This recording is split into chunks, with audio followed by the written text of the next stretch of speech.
Welcome to Jets Rewind. This is Marty Schupak, and I'm recording this from our studios in Valley Cottage, New York.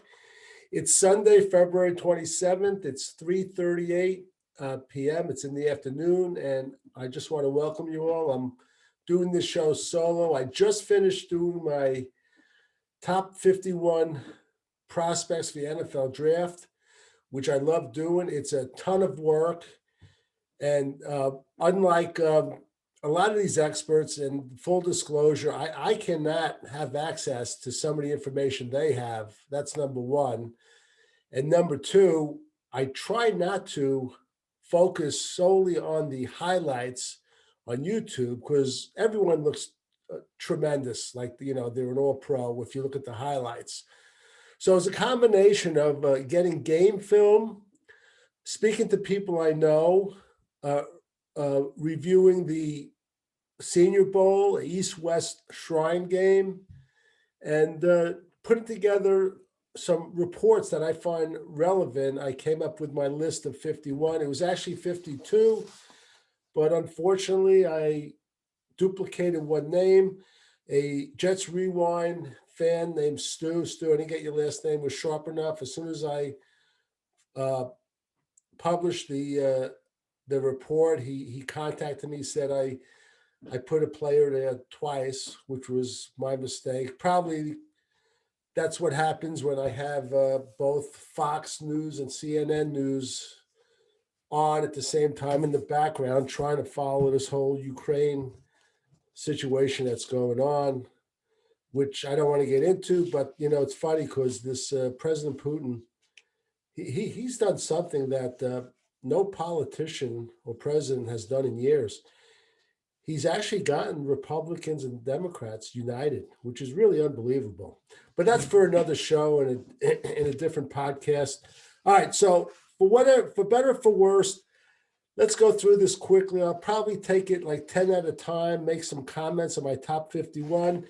Keep in mind the heights and weights. What happens is they're really not accurate. Excuse me, I'm fighting a little bit of a cold.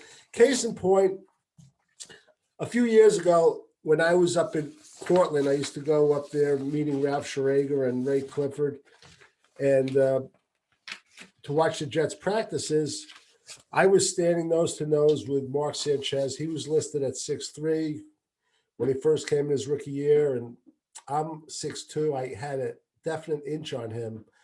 What happens with these scouts, usually when they make their charts, they'll list the heights and weights, and they'll put like an E next to it, which stands for estimate. Once at the combine this week and they're weighed in and their heights measured, they'll put it down and they'll put a V next to it where it stands for verified. So with that said, let's get right to it. This was a draft heavy in, I found receivers, edge pass rushers, and offensive linemen. It was a good Senior Bowl week. If you watched it, the practices were good. The one-on-one drills, I could literally sit down and watch those with the linemen for like 12 hours at a time. I just love it. I just can't get enough of that. All right, here we go.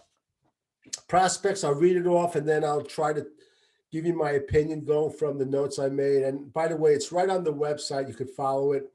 Number 1, Aidan Hutchinson. Number 2, Ikem Ekwonu, the offensive tackle guard from North Carolina State, better known as Iki. Number 3, Kayvon Thibodeaux, Oregon edge. Number 4, Tyler Linderbaum, center, Iowa. Number 5, Ahmad Gardner, Cincinnati, defensive back. Number 6, Kyle Hamilton, safety, LSU. 7, Evan Neal, tackle, Alabama. 8, Devin Lloyd, Utah. 9, I know this is going to rub a lot of people the wrong way, Chris Olave, Ohio State, wide receiver. 10, Garrett Wilson, wide receiver, Ohio State. Just a couple of comments. I found that Aidan Hutchinson is the best player in this year's draft, and I made comments like he plays big, he plays fast, plays smart. He shows a lot of leadership on the field. He loves directing people into the right position. And I think this guy's just tremendous. I don't think he'll ever see the fourth pick for the Jets. Ikem Ekwonu, he's a terrific tackle, North Carolina State, who I think will end up moving to guard. He's got a great size, 6'4", 320, violent finisher. And I had written that if he just polishes up his pass blocking skills, he's got a shot to be another Quentin Nelson. I really believe that. Okay, number 3. Kayvon Thibodeaux, the edge pass rusher, who everybody says is sinking down the list. I don't see it. I think this guy has a tremendous amount of talent. I think part of the reason he's sinking, I think there are too many comparisons to a number 1 pick who everyone thinks is a sure thing, like a Myles Garrett and a Bosa. He's not these guys, but he's really good. He can get better. If he's there at 4 for the Jets, I think they have to take him. I just don't think they could pass on him. Number 4, and everyone's going to think it's too high. I have Tyler Linderbaum. He's the center from Iowa. This guy is so smart on the football field, and he loves the game. Some people will say you don't pick a center that high in the draft. I disagree. If you like a player, you pick him. He's got a shot to be a 10-year starter and a Pro Bowl a lot of those years. If the Jets ended up picking him, I would have no problem with it. Number 5, I have Ahmad Gardner from Cincinnati. He's a defensive back. And this guy, he just does not give up touchdowns. It's really unbelievable. He literally has not given up a touchdown in a long while. I think in every one of his college seasons. The issue is with Sauce Gardner, the type of defense that I see and I've heard, Robert Saleh, he prefers to disrupt the quarterback with a defensive lineman on a pass rush rather than getting a shutdown corner. For instance, you could see the 49ers when he was there, how that defense changed when they got Bosa and then they signed D Ford. So I would love to have Sauce Gardner, but I really don't think they're going to pick him. Number 6, Kyle Hamilton. Some people think he's the best athlete in the draft. I have 2 thoughts going into this draft, which I'll get to after I'm through with the first 10. But Kyle Hamilton, he is actually kind of a hybrid, with a little bit of a linebacker DNA. And physically, he's built like coaches are going to want in the future to really offset these big tight ends, which are has become a craze in the NFL as the league continues to become a passing league. So look, just because I don't have Kyle Hamilton first doesn't mean I don't like him. And the one thing, and I mentioned a couple of shows ago, the fact that he's such a great athlete, I might go with the theory that I want playmakers. Case in point, the last 2 years, the Jets gave up touchdowns. This past year against Tampa Bay and 2 years ago against the Raiders, Lamar Jackson, where they got beat with a player getting behind either a defensive back or a safety. And I'm sick and tired of that, being a Jet fan. I'll be honest. I can't stand that.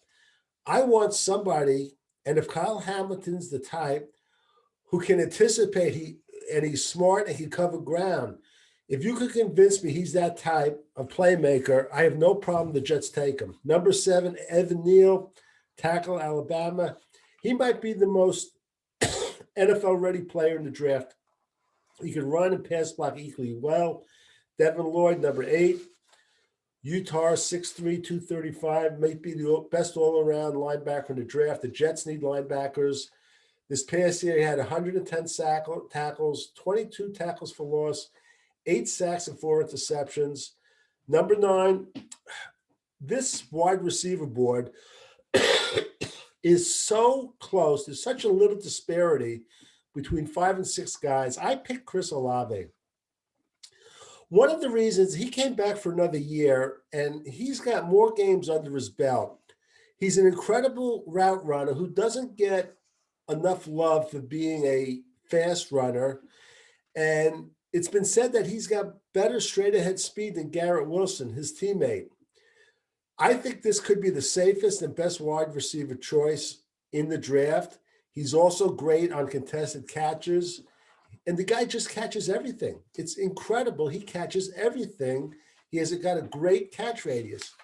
Number 10, Garrett Wilson, Olave's teammate. This guy is, he's got great burst, smart route runner. He has great yards after the catch. He could be very special. He's got tremendous big playability. So those are the top 10. I'm going to pick it up a little, go into 11 to 20, and I will make a couple of comments, not on each one. But number 11, I have Derek Stingley, quarterback LSU.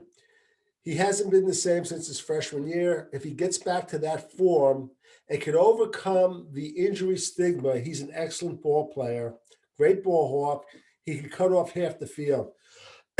Number 12, I have George Karlaftis, the edge pass rusher from Purdue, 6'4", 275. Great athleticism. When he was 12 years old, apparently he played on the national Greek team of water polo, the 14 and under. So this guy's like an all-around athlete. He may have the best first step in the draft. He's got to do a little better on the run, but this guy's a tremendous ball player. 13, I have David Ojabo from Michigan. He's the edge pass rusher who is a work in progress. 2 years ago, he had 0 sacks, and this past year he had double-digit sacks.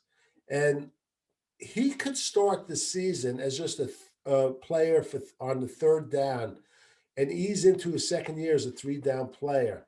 Teams and the Jets should not be afraid of that. If you look at all the edge pass rushers and the defensive end, out of everyone, he might have the highest ceiling out of everyone. Now, there's been a boom or bust label on him. I don't know if that's really fair, but this guy is, he is some athlete, has some motor. Number 14, Traylon Burks, Arkansas, the 6'3", 225 wide receiver. He's got incredible hands, very deceptive speed. And if you look at the Alabama tape where he had 8 receptions, 2 TDs, you could see his speed. His hands are just huge. He knows how to use his body. 15, Malik Willis, the quarterback from Liberty, 6'1", 215. This is a weak quarterback class. I still believe as we move up to the draft, there are going to be teams that get quarterback crazy. And by that, I mean they start becoming irrational. They throw out the draft value chart and they want to move up. Now, keep in mind, this year there's going to be a lot of movement on quarterbacks between veterans and rookies. At first, I thought there were going to be at least 2 or 3 teams moving up in the top 10 for quarterbacks. I don't think that that's really going to happen. I think it might be the top 15. But I have Malik Willis as the first one off the board, the guy that can make every throw, and he's an incredible athlete. Number 16, I have Trayvon Walker, the edge rusher from Georgia, that Georgia team. If you look at their defense this past year, it was incredible. This guy has tremendous talent, could play inside, outside, drop into coverage. He is, I say he's a work in progress, but he's very good now. He's only going to get better. And just like David Ojabo, he's got an incredible ceiling. So keep an eye on this guy. If the Jets were to take him, I think it'd be a great pick.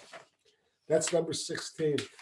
Number 17, Kobe Dean, the linebacker from Georgia, 6', 225. Very important this week to see what his measurables are. If he drops below 6 foot by more than an inch and below 220, he could drop in his ranking. Now, is that warranted? I'm not really sure it is. I can tell you this. he has the size that Robert Saleh loves for one of those hybrid linebacker, defensive back players. And he is a mechanical engineering major who's very smart, has a very, very high football IQ. So I have him at 17, but the measurables are going to be very important. Number 18, I have Charles Gross, the offensive tackle from Mississippi. He's the guy I listed twice, by the way. And again, I want to thank Stu for catching that. He got a lot of passing reps in Mike Leach's offense. He allowed 44 pressures on 574 pass blocking snaps in 2020, but on 719 snaps this year, he only allowed 16. A heck of a pass blocker, Charles Cross. He's going to be a first-round pick. 19 is Devonte White, my first interior defensive lineman off the board. Very, very good athlete who people consider him like a athletic freak. He plays the run well, excellent getting pressure on passing plays. He has a uncanny ability to split double teams. This wouldn't be a bad pick for the Jets. I don't know what's going on with our defensive line. They went through them like they were Swiss cheese last year in some of those games. So we have to see what happens. We have to see how Williams is going to pan out this year, whether they're going to give him a fifth-year extension. Number 20, I have Jameson Williams, wide receiver, Alabama. The only reason he's not in the top 10 is because of his ACL injuries. His numbers were incredible last year. He played with a great quarterback at Alabama. 79 receptions, 15 TDs. His yards per reception was 19.9. I'll tell you, some team, if he goes in the 20s and if he doesn't even start the season, he could be a very, very good value pick in this year's draft. Number 21, Jermaine Johnson, the edge rusher from Florida State. No one has gone up faster on the chart in the postseason. And it all came down to the Senior Bowl on the one-on-one drills in the game, his first step, and he loves to track down runners. This guy is a heck of a ball player. I have a quarterback at 22, Kenny Pickett, who I liked. He's been a one-year riser, does everything well, but not elite. And he looks like a winner to me. And I wrote down on this description, interestingly, the Carolina Panthers, who are probably in the market for a quarterback, the owner, David Tapper, he went to Pitt. So just keep that in the back of your head. 23, Jordan Davis, defensive tackle, Georgia, 6'4", 340. He could even measure more than that as far as his weight. And some people describe him as a one-trick pony, but he's got some athleticism. And he reminds me a lot of the Patriots, Vince Wilfork, but I think he's better. Now, the only thing is, if you remember the first Alabama game, when they picked up the pace against Georgia, they did that mainly, I thought, to gas Jordan Davis, and that seemed to work. So that's something he's got to work on as far as physical conditioning. 24, I have Kyler Gordon, the cornerback from Washington. Another freak athlete. Boy, it seems like every player is a freak athlete in this draft. Anyway, he can cover in the outside and in the slot. And if he's just got to polish certain techniques, and he's got a tremendous upside. So that's a good pick, Kyler Gordon. If he sneaks into the second round, which he won't, the Jets, obviously, they need at least another cornerback. 25, this is the player that so much has been written about him and talked about. The wide receiver from USC, Drake London, 6'5", 210. He played two sports, basketball and football. He started out at USC. And his best attribute is the contested catch. He had 19 of them. He broke his ankle. Before he broke his ankle, he had 88 catches for 1,084 yards. Keep in mind, USC their coaching situation during the season was a little bit in flux. The biggest question on Drake London is, can that translate into the NFL, what he's done? We'll have to see. All right, picking up the pace, 26, Trent McDuffie, cornerback, Washington. 27, Kenyon Green, the guard, Texas A&M. 28, Andrew Booth, the cornerback, Clemson. 29, Roger McCreary, cornerback, Auburn. Now, one thing about McCreary you have to watch out. He's mainly a man cover guy, and the Jets like to play a lot of zone in the secondary. They mix it up with man. Number 30, one of my personal favorites, Jalen Petrie, the safety defensive back from Baylor. The reason I like him is I love players that are diverse, can play more than one position. 31, Trevor Penning, the offensive tackle from Northern Iowa, 6'7", 330. Boy, this guy has a mean demeanor, very nasty. And if you watch the one-on-one drills, he was doing stuff. I just don't think he's going to get away with in the pros. And if I were the Jets, unless they think they could discipline this guy, I just think he could be a penalty machine. So I'm not sure I would even touch him if I was the Jets. 32 is Daxton Hill, safety from Michigan. Which is interesting about the safeties is there's like 5 or 6 or 7 of them actually, and there's not that big of a disparity against them. If you look on a number of draft boards, after Kyle Hamilton, the order of safety really varies after that. So 32 is Daxton Hill. 33, one of my favorites, Jahan Dotson, the wide receiver at Penn State, listed at 5'11", 184. Another player that we have to see what he measures in this week. Keep in mind, though, he plays a lot bigger than the way he looks. His catch radius is incredible for his size, and he's a great route runner. He's got a quick burst. I have him as the first pick in the second round. I don't know if he's going to last that long. Number 34, DeMarvin Leal, defensive tackle, Texas A&M. The only problem with Leal, he's kind of a tweener, and I'm not sure how that's going to translate at the next level. If he's going to be a tackle or he's going to go outside as an end, he really has to have a good combine. 35, Arnold Ebiketie, the edge from Penn State, Ebiketie. 18 tackles for losses, 9.5 sacks. 36, Matt Corral, the quarterback, Ole Miss. He didn't go to the Senior Bowl, which I think may have hurt his ranking. Number 37, Quay Walker, linebacker, Georgia. 38, Bernard Raymond, offensive tackle, Central Michigan. This guy's interesting. He started out at the Senior Bowl, not playing very well. He was getting beat. He's an exchange student from Austria. He started playing tight end. Then he moved to tackle. He naturally was a tremendous run blocker, and he's working on his pass blocking. He'll probably go in the second round, but if he starts, you'll see improvement. If you look at his first game, then you look at his 17th game, you'll see tremendous improvement. 39 and 40 have 2 running backs, Isaiah Spiller, Texas A&M, and 40, Breece Hall, running back from Iowa State. Seems like the Jets should definitely have Breece Hall. They'll have a Breece Hall and a Bryce Hall, which would be great. All right.